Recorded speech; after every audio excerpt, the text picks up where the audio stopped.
Heartland Post editor-in-chief Dan O'Donnell here, and while most people instinctively know that socialism is ruinous and the Democratic Socialists of America are dangerous, how many know just how ruinous, just how dangerous?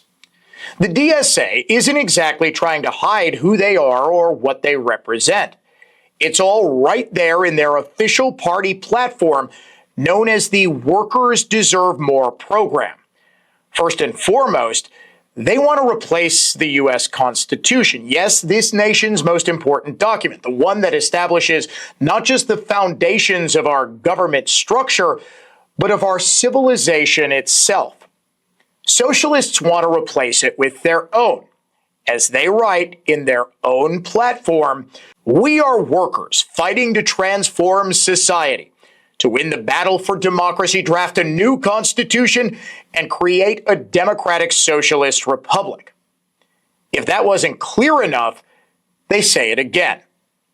Our goal is to put workers in charge of the government through a new democratic constitution that establishes civil, political, and democratic rights for all, is based on proportional representation in a single federal legislature, and ends the role of money in politics. Did you catch that? That single federal legislature? The House of Representatives. They don't want to pack the Senate by adding more states. They want to get rid of the Senate altogether. Writing, expand the House of Representatives. Implement proportional representation and ranked choice voting in all elections. And abolish the Senate. That would allow them to increase the seats in big urban areas, the most socialist-leaning areas of the country, in the House, while getting rid of the Senate, the chamber in which smaller, more Republican states have equal representation. There would be no opposition, and no chance for a president to be elected to stop the socialists, because the presidency itself would be subservient to this new socialist-dominated super legislature. Again, it's right there in the DSA's own platform. For the working class to govern, we need a new political system. End political corruption and legalized bribery. Get rid of lobbyists, dark money, and Citizens United, and publicly finance all elections. Abolish the Electoral College. Replace the president and Supreme Court with an executive and judiciary chosen by and subordinate to Congress.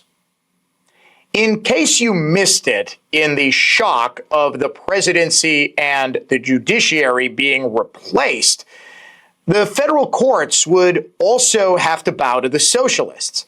The Supreme Court would be stripped of its ability to determine the constitutionality of laws. The DSA's platform would, quote, limit the court's power of judicial review, which it uses effectively to create and abolish laws outside the legislative process. That means no court order, no injunction, no lawsuit, nothing could ever overturn what the socialists would do if they took power. The Supreme Court couldn't declare their actions unconstitutional. How could it? The socialists would write their own constitution. The power of red states to fight back in the Senate, that would be gone because the Senate would be gone. The House of Representatives would be jammed with as many socialists as the big left-wing cities could elect, and the House would have dominion over even the president. This is by far the most destructive, anti-American, anti-freedom, anti-human guarantee of tyranny that any political party has ever dared to consider, and the Democratic Socialists flaunt it as their party's platform. America desperately needs to read it, understand it, and stop it, or else it'll be too late, and we won't be able to.